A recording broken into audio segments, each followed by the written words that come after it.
All right, ladies and gentlemen, the 60-inch heavy-duty adjustable workbench has arrived. Let's go ahead and unbox this, see what we have inside. Alrighty, I got all the pieces out. It was very nicely packaged, if you are wondering. And we got our instruction manual right here with a couple boxes of the hardware. Let's go ahead and get this thing pieced together. We'll talk you through a couple tips on the installation while we're doing it. And I'm looking forward to setting this up because my shop right now needs a little organization, especially with my tools. And this is going to be a nice bench for projects, tools, etc. All right, we're a few steps in. We're looking absolutely fantastic here. The butcher's block is beautiful. Very high quality, very nice pre-drilled holes on the bottom. We got our legs on both areas, our brackets down the side. Now what you want to do is a little tip for you here. In the directions it actually says to like make it flush with an outer portion that has a pre-drilled hole like on the back, but none of these have a pre-drilled hole. There's only these holes like right up here. So what I did is I just actually looked at the photo, and that little hook is on this side here, and that's the side where you want it to be flush. So your opening, this is going to be your front, this is going to be your back. Those are your stoppers right here, just like this right here. And what that's going to do is obviously the drawer is going to go out that way, and then they're going to anti-stop so they don't go any further than that. So again, this side is flush with your butcher's block, your top portion, and then this, you have a little bit of a lip over right here. So I'm just putting on the second drawer slide right here, and we'll keep you updated and keep you going. All right, since I last left you here, let's go ahead and look at the adjustable lengths here. There are a lot of adjustable lengths, and you have 2 screws in it. This is the highest it will go right here. All those specs are on the listing, once again, in the description box below. That top link will be this exact same 60-inch workbench. They do offer a smaller one as well, so go ahead and check out those different sizes and see which one suits your needs. So there are rolling canisters on the bottom, and each one has a brake. So all 4 canisters do have a brake on them that you can engage and disengage. Or if you don't want canisters, then you have the pads here, as you can see right here. So you can either do one or the other. If you want a permanent bench and you know exactly where you're going to put it. Now this, I'm thinking this might be my mobile mountain bike workbench. So I want to be able to scoot it around my shop and not have it in one just general location. I have my toolboxes, etc. over here, but I might want to set up like a little mountain bike area away from the car lift, maybe over here next to my gym. We'll see in the corner.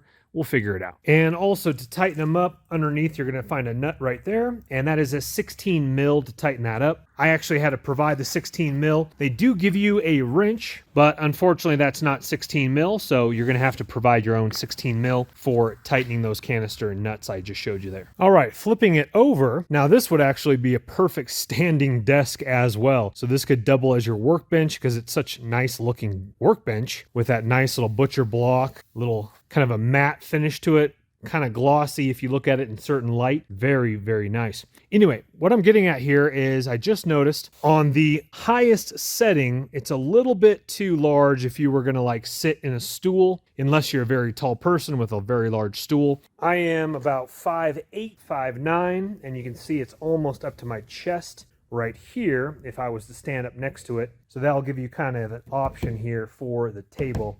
But anyway, that is actually a really good, like I mentioned, standing desk as well. If you wanted to put your laptop on here, do some work, have your tools organized, which of course we're going to show you the back hook areas, the drawers.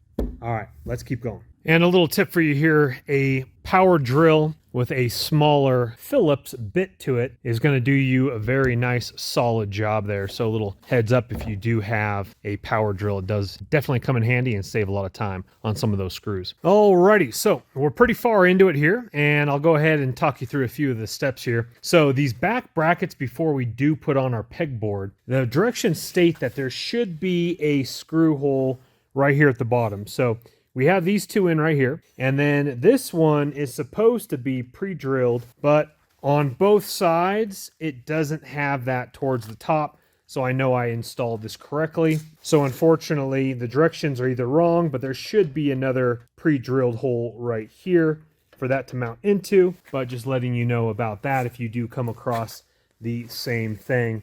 Again, there's no pre-drilled hole right here. So this is the top cover. I'm just protecting the butcher block while I'm kind of piecing it together. We're going to go ahead and put on our pegboard now. And I called it a pegboard, but this is sheet metal. So a lot better than your typical old school pegboard that's actually like, you know, compressed wood.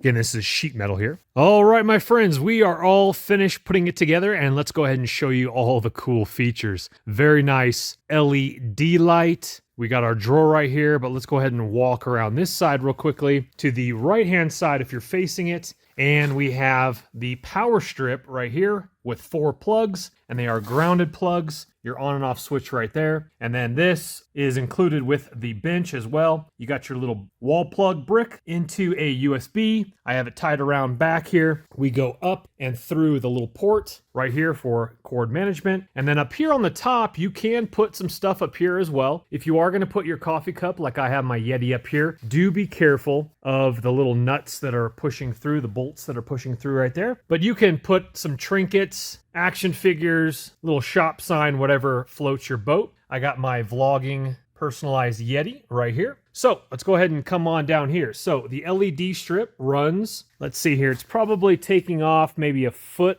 on either side or so. And there are some little brackets. Let's go ahead and turn that off for a minute there. You see these little brackets right here, and there is double-sided tape on both sides. You got a little bracket right here. There's 4 brackets, and it goes all the way down. Now, if you did catch this, it didn't have any stickiness at the very, very end, so I just put a little strip of Gorilla Tape to hold that up because it was kind of flaring down a little bit, and I didn't want to see the LED light facing me right there, but that looks really, really sharp. Okay, so you have plenty of hooks. I got plenty of hooks left. They come in 2 different sizes. The smaller one can actually go all the way up to the top holes right here. The larger ones can't because as you try to put it in, it'll knock up against the top area here. But the shorter ones, they can go in the very top hole if you want. And the shorter ones, let me just give you a little size comparison here. There is the large one, and there's the short one right there.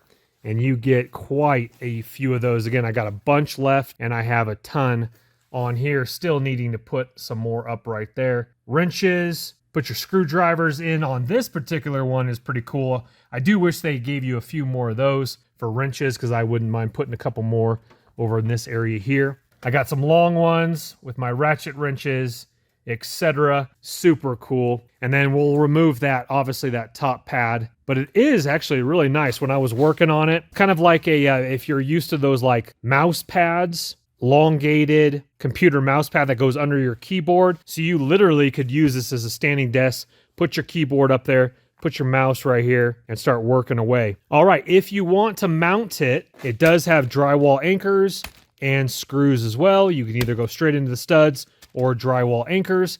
And I do have some nuts and bolts left over. We are still on the top highest setting you could go, and I think I like that the best, to be honest with you, now that I'm getting more used to it. And again, you can lock these out. That just clips down like that, or unlock when you're ready to go. I would lock all 4 down if you want to stay in place. Now, if you are going to be like maybe mounting a vise or something on here, I think you would want to mount that into the wall. It depends what kind of vise work you're working on, but simple workbench fixes, I think you're good to go. But if you're going to be mounting it against the wall permanently, then I would use the rubber feet instead of the canisters. All right, pulling out the drawer here, we have a little divider, which is really nice. So we got our divider here, and it's large enough. I have my mountain bike compress air battery powered Ryobi over here. We already saw my power.